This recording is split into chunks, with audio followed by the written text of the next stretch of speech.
Lori, a lot of consumers today are in or will soon be in a bad spot, not because of their own doing. They just got a bad hand.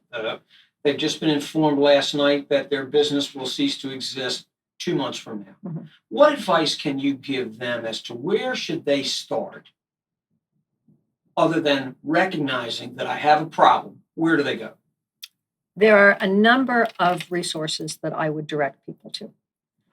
For folks who are internet savvy and are comfortable using the internet, the government has what I consider to be an incredibly useful website called makinghomeaffordable.gov.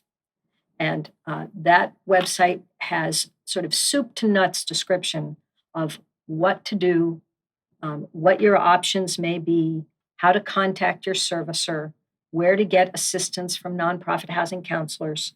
It's just full of really good information. It also has a lot of video testimonials from people in situations just like yours, who either have to get a modification, who've lost their job, who have to move to take a new job but can't sell their house because they're underwater. So there's lots of ability for borrowers who either are already delinquent or recognize that it's only going to be another month or two before they're unable to make that next mortgage payment to get some really good basic help and understanding. So that would be my first choice to send folks who are just beginning to realize they have a problem.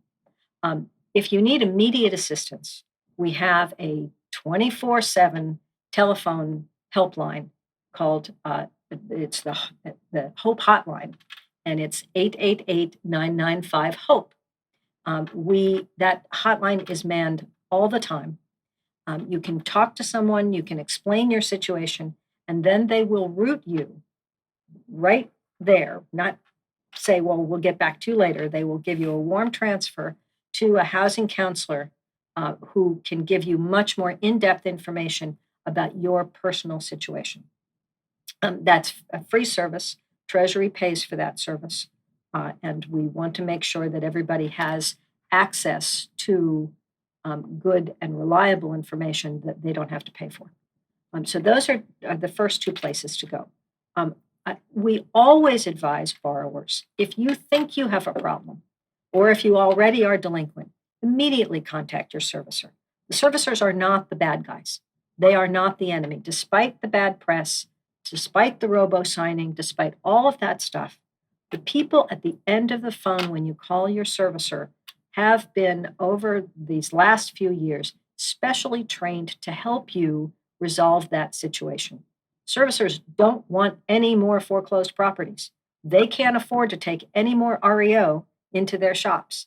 They need to avoid foreclosure whenever possible, and they've gotten all kinds of training for their staff to help folks explain their options to them.